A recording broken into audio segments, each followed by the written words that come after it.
జై శ్రీరామ్ స్వామి. స్వామి 61వ శ్లోకం స్వామి. చదవనా స్వామి? చదువు. విచిత్ర సుఖ దుఃఖ రూప క్రియలు కలిగిన ఈ మనస్సు జడము కాదు, చేతనమును కాదు. ఎప్పుడు అది వ్యక్తమయ్యను అప్పుడే ఈ జగత్తును అదే విధమున ఆవిర్భవించున్నది. స్వామి, ఇది కొంచెం అర్థం కాలేదు స్వామి. ఇప్పుడు మనకి సుఖాలు ఉన్నాయి, ఇవి ఎన్నో రకాలుగా ఉన్నాయి కదా. మనుషులు ఎన్నెన్నో రకాల సుఖాలు అనుభవిస్తున్నారు. అలానే దుఃఖాలు కూడా అనేక రీతులు అనుభవిస్తూ ఉన్నారు. ఇదంతా మనసుతోటే సాధ్యం అవుతుంది. ఈ అనుభవం అంతా కూడా మనసులోనే కలుగుతున్నది. గాఢ నిద్రలో ఉన్నవాడికి, అంటే సుషుప్తిలో ఉన్నవాడికి ఏ అనుభవము లేదు కదా.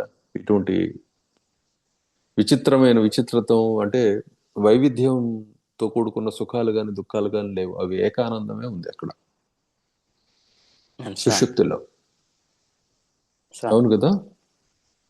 అవును స్వామి. ఇక ఇది మనసుతోటే సాధ్యం అవుతున్నది. ఈ మనస్సులో జడత్వము చేతనత్వం అనే రెండు విధాలైన స్థితులు లేనట్లయితే దృశ్య అనుభవం కలగదు. అర్థమవుతుంది కదా. అంటే స్థిరమైన భూమి, ఆ భూమి మీద కదలికలు లేనిదే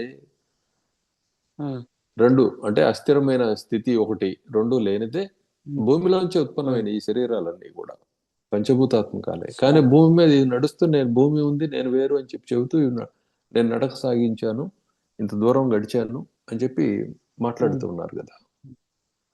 కాబట్టి ఇక్కడ ఒక స్థిరత్వము అస్థిరత్వము రెండు కలిసినప్పుడే ఈ దృశ్య సిద్ధి కలుగుతూ ఉన్నది.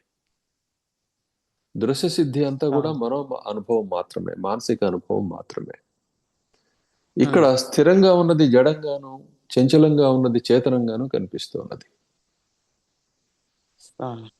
ఆ చేతనత్వంలోనే మరలా అది మరొక చైతన్యానికి, అంటే మరొక కదలికకి ఆధారమై జడంగాను చేతనంగాను ఉన్నది. ఉదాహరణకి భూమి మీద రైలు పట్టాలు ఉంటాయి, దాని మీద రైలు వెళ్తూ ఉంటుంది. భూమి స్థిరము, రైలు చరము.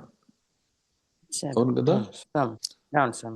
అదే రైల్లో కూర్చున్న వాళ్ళు స్థిరమైన రైల్లో కూర్చున్నారు, కానీ రైలు మాత్రం మొత్తంగా చూస్తే కదులుతూనే ఉంది.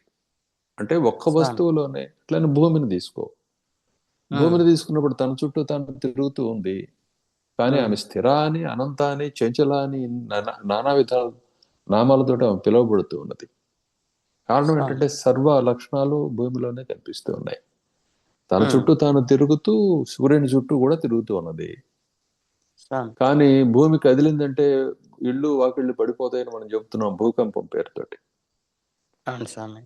ఆ భూమి స్థిరంగా ఉంటేనేమో మనం చేసే చేతలన్నీ కూడాను స్థిరంగా నిలబడి ఉంటాయి. ఆమె కదిలితే కొంచెం కంపం వచ్చినా సరే ఇవన్నీ కూలిపోతాయి. కాబట్టి స్థిరత్వము చంచలత్వము రెండు కూడా ఒక భూమిలోనే కనిపిస్తూ ఉన్నాయి. అదే జీవుడిలో కనిపిస్తున్నాయి, అదే మనసులో కనిపిస్తున్నాయి. ఇక్కడ కదలటాన్ని చైతన్యం అని, కదిలించేదాన్ని చైతన్యం అని, కదిలించబడేదాన్ని జడమని, కదలకుండా ఉండటాన్ని జడమని మనం సాధారణంగా పిలుచుకుంటున్నాం. కానీ రెండు లక్షణాలు ఒక దాంట్లో, ఆ దాంట్లోనే వస్తూ ఉన్నప్పుడు, స్థితి మారుతున్నప్పుడల్లా, ఇదంతా మనో మాత్రమైన అనుభవం అయినప్పుడు, మానసిక అనుభవం అయినప్పుడు, మనసు జడమా చేతనమా అంటే రెండు కాదు, రెండిటికి ఆధారం, రెండిటి స్వరూపం అయి ఉన్నది. ఆ మనస్సు అనేదేమో వాస్తవానికి అద్వయ వస్తువు యొక్క స్పృహ తప్ప అన్యమైంది కాదు. కాబట్టి స్పృహ నీ నుంచి వేరు కాదు కదా.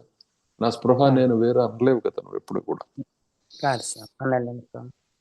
ఆ విధంగా పారమాత్మికం అనే దాన్ని చైతన్యం అని కానీ, జడం అని కానీ, స్థిరం అని కానీ చెప్పలేము. అందుకనే ఒక్కొక్క చోట దాన్ని స్వచ్ఛ స్ఫటికం మాదిరి అంటాము, మరొక చోట కేవల చిదంబరము, చిదాకాశము, చైతన్య ఆకాశము అంటాం. స్ఫటికం అనేది కన్సాలిడేటెడ్ స్టేట్, అంటే ఘనీభవించిన స్థితి. ఆకాశం అంటే అన్నిటికీ అవకాశం ఇచ్చే స్థితి, దాన్ని ఎక్కడ పట్టుకోవటానికి కుదరదు. మరి ఈ రెండు రూపంలో కూడా దాన్ని వర్ణిస్తున్నాం. అర్థమైందా? అర్థమైంది సార్. సో దీన్ని గుర్తించినట్లయితే మనస్సు అనేది జడచేతనాలకు విలక్షణమైన కేవల స్పృహ అది. కానీ దాని యందు సర్వము సాధ్యం అవుతాయి. ఈ సాధ్యమే ఇప్పుడు అనుభూతి కాలంలో ద్వంద్వాలు అనేవిగా అనుభవానికి వస్తుంది. ఈ ద్వంద్వాలే జడచేతనాలు, ఈ ద్వంద్వాలే జనన మరణాలు, ఈ ద్వంద్వాలే సుఖ దుఃఖాలు, ఈ ద్వంద్వాలే శీతోష్ణాలు. స్వామి ఇదనమాట. స్వామి అర్థమైంది స్వామి. జై శ్రీరామ్ స్వామి. జై శ్రీరామ్.